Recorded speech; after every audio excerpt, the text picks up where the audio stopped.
towards the application of pre-formulation studies.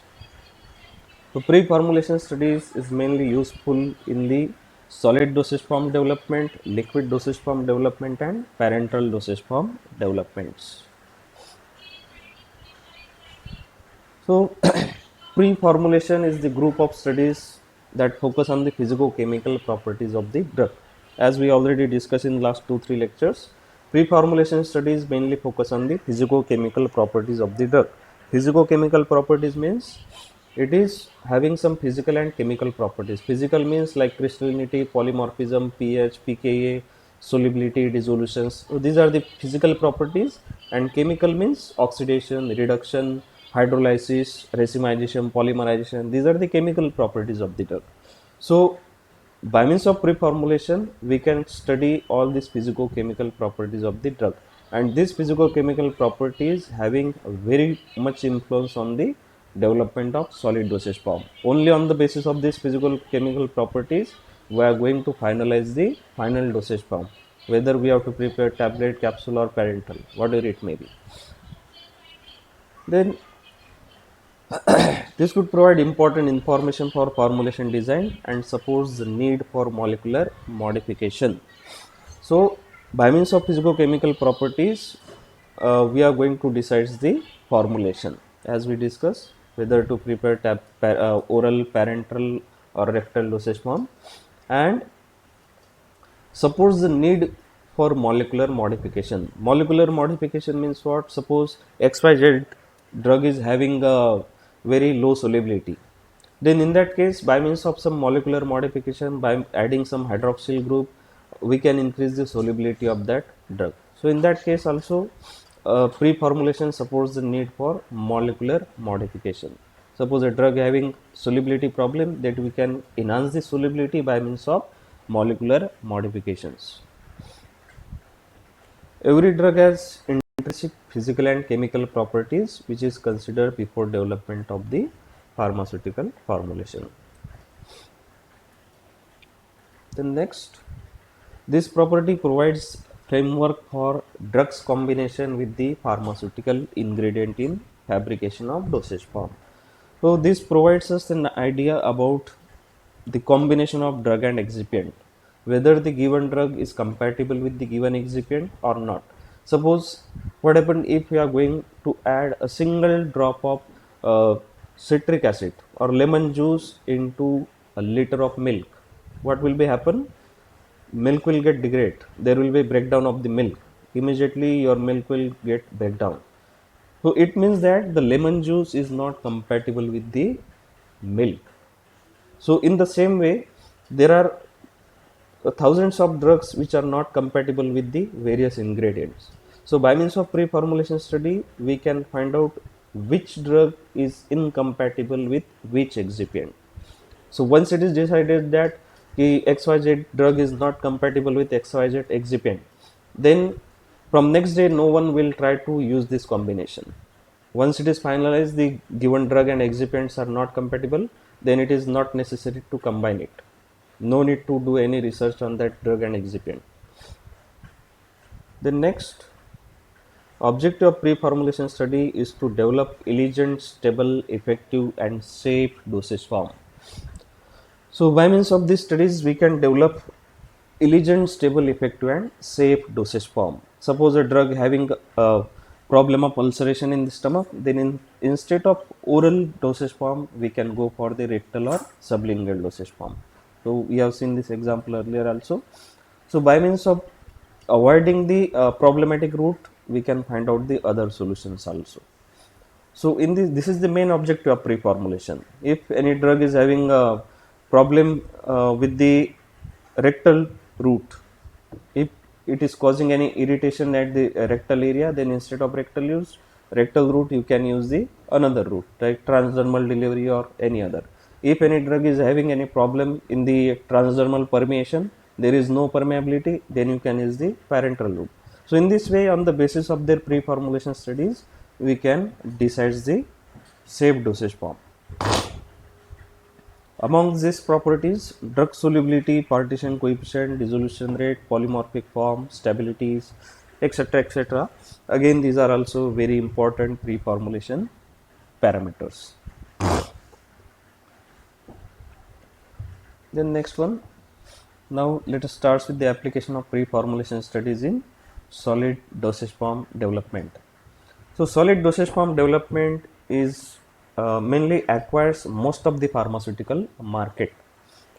Again, if you enter in medical store, you can see that most of the dosage forms are available in solid form, like tablet, capsule. Suppose, although in your house, if anyone is patient, then you can see that most of the patients are taking solid oral dosage form. Why the solid oral dosage form is most popular as compared to other dosage form?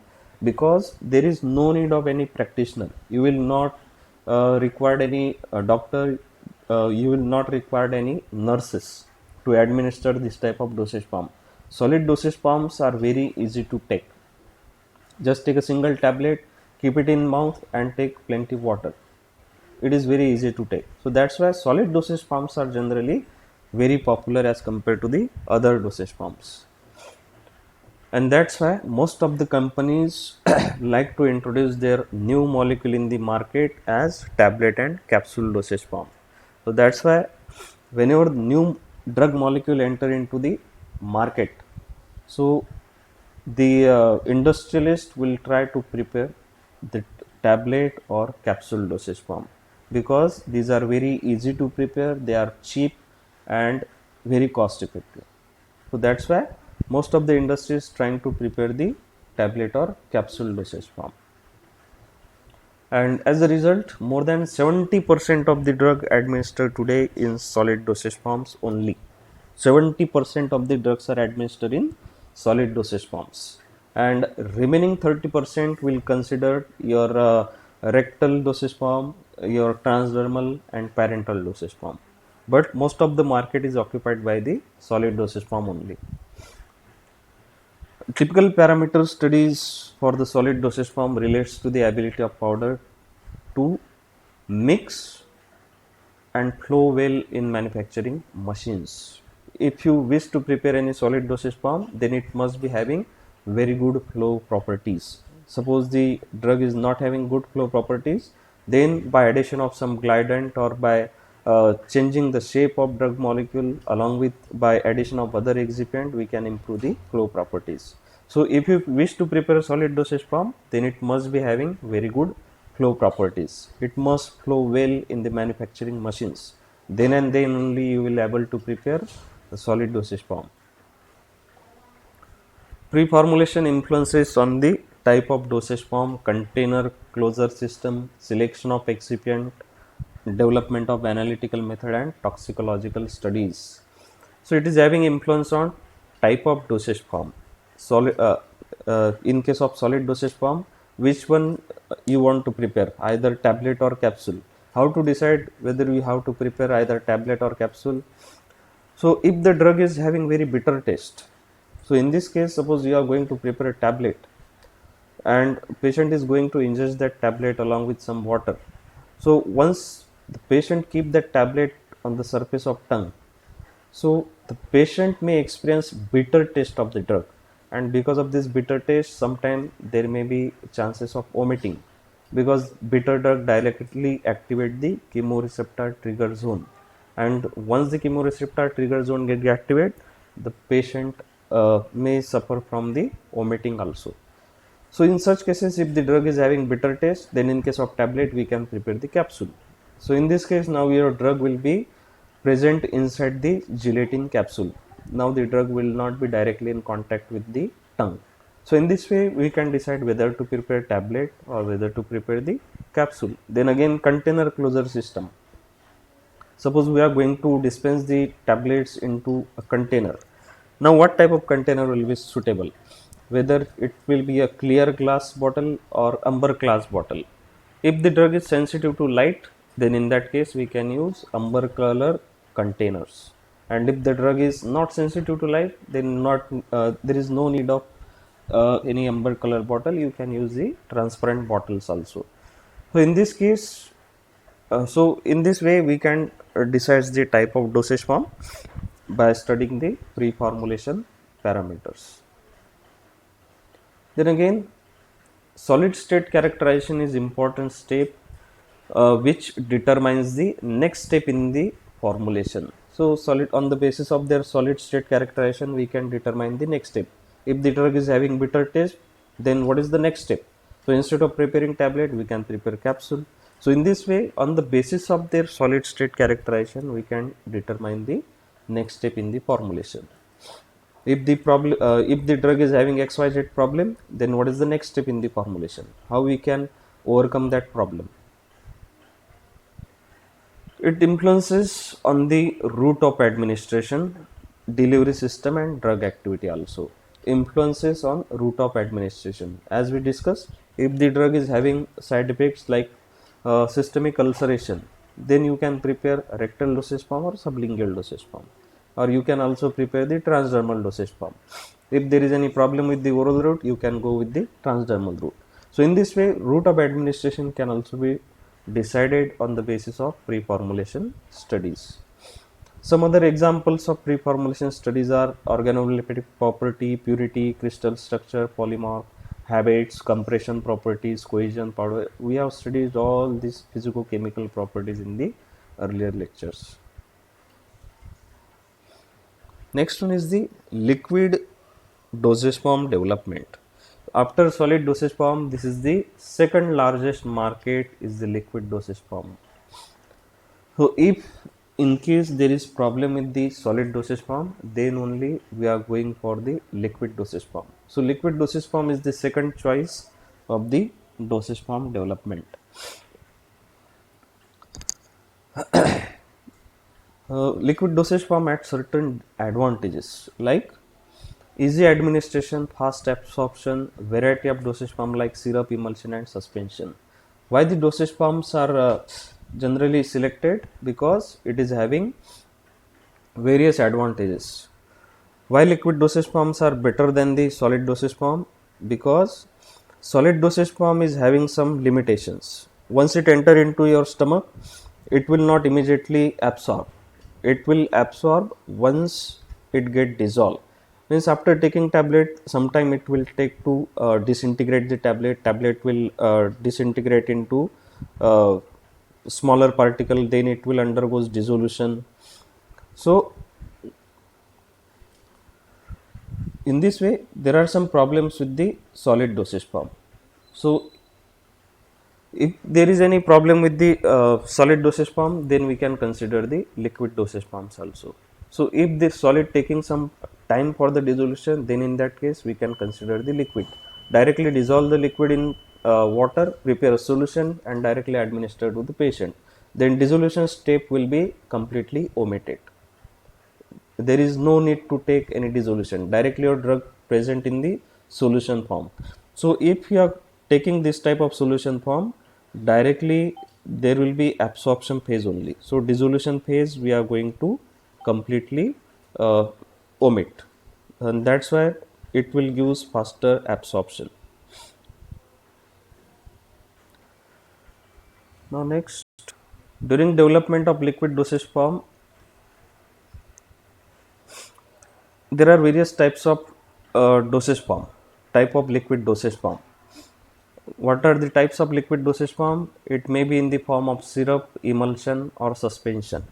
So when we are going to prepare syrup, when we are going to prepare suspension or emulsion, how to decide which type of dosage form to be prepared?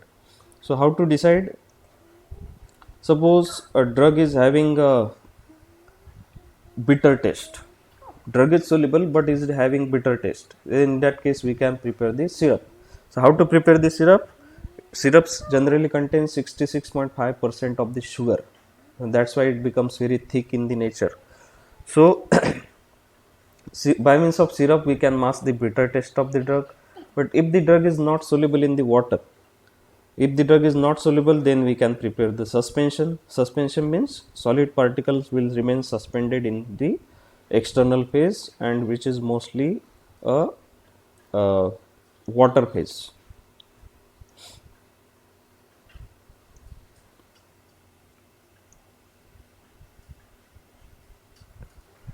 And when to prepare the emulsion, if the drug is present in the form of liquid, mainly oil type or water type, mainly oil type of the drug. So in this case, we can disperse fine uh, droplet of this type of oil into water or the external phase. So in this way, we can prepare the emulsions also. So on the basis of characteristics of the drug, we can decide the type of liquid dosage form, whether to prepare syrup, suspension or emulsion. The characterization of the drug in solid form for particle size and surface area during formulation of liquid dosage form is also important. So particle size characterization is important while preparing the liquid dosage form, and the drug is present in solid form only in suspension. So while preparing the suspension, particle size must be minimum. We have already studied this in earlier lecture, why the particle size must be less. If the drug particle size is very less, in that case particle will sediment very slowly, and that's why the suspension will remain stable for a longer time. If the particle size is more, then it will be having rapid sedimentation. The drug will get sediment very fast, and there may be agglomeration of the particles, there may be formation of flocules, there may be formation of cake. So once there is formation of this type of cake or agglomeration, then again it will be very difficult to redisperse the suspension. So that's why particle size should be minimum, so that the drug will sediment very slowly, and once the bottle shake at once, the drug particle again redisperse easily. So that's why particle size characterization is important in suspension type of liquid dosage form. Then stability concern is more important in liquid dosage form. Why stability is important? Because wherever the liquid is present, there is more chances for instability of that dosage form, because the liquid provides media for various degradation processes. Suppose you are going to prepare a liquid dosage form by using the water, and most of the drugs are there which undergoes hydrolytic degradation. In presence of water, most of the drug get hydrolyzed. So in this way, this liquid dosage form affects the stability of the dosage form.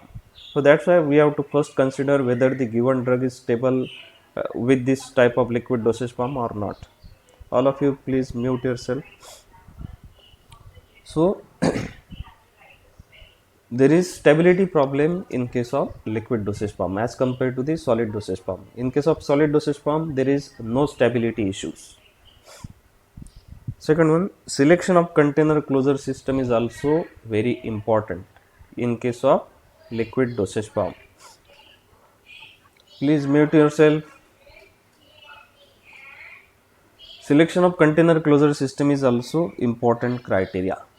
Why the container closure system is very important? Generally, if you have seen the container closure containers, generally these are available in the glass bottle and sometimes plastic bottles.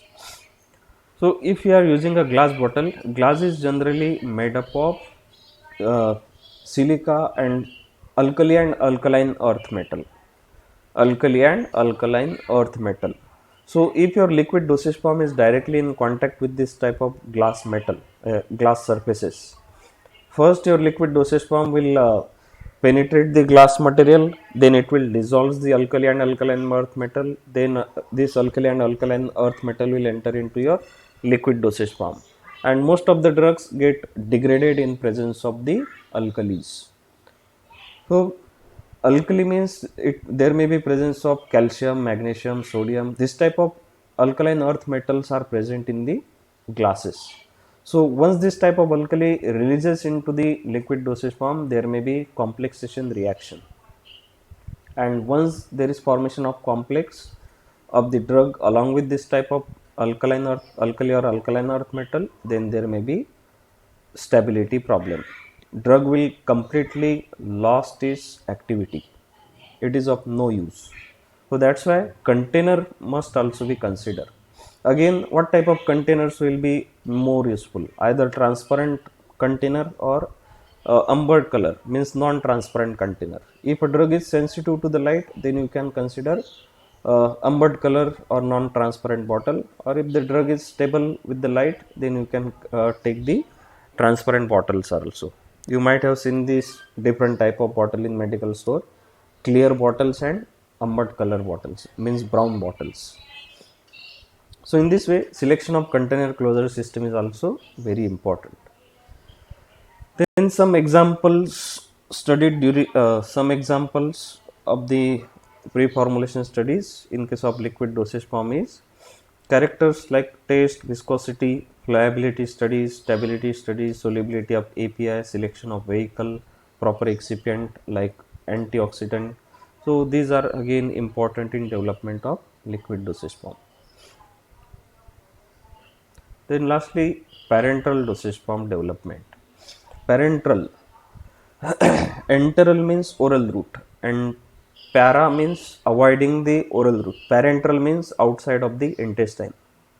It means that you are not allowed to administer this medicine by means of oral route. That's why it is called as parenteral. The drugs which are injected into body comes under the uh, parenteral. Now there are various routes of parenteral administration. You can administer the drug either by means of intradermal injection, or by means of intravenous injection, or by means of intraspinal. uh, in this way there are various types of parenteral injections are available, by means of which you can directly administer the drug. Intraocular injections are also available. Intraocular means directly you can inject the drug into your eyes. So in this way there are various parenteral dosage forms are available by which you can avoid the oral route. So when we are going to prepare parenteral dosage form, suppose the drug is having very low solubility and low permeability, class 4 drug. So this type of drugs are generally mostly suitable for the parenteral dosage form. Those drugs which are having low solubility and low permeability, so because of low solubility we cannot administer by means of oral route, because it will not solubilize. And because of low permeability, suppose you are taking some approaches to increase the solubility.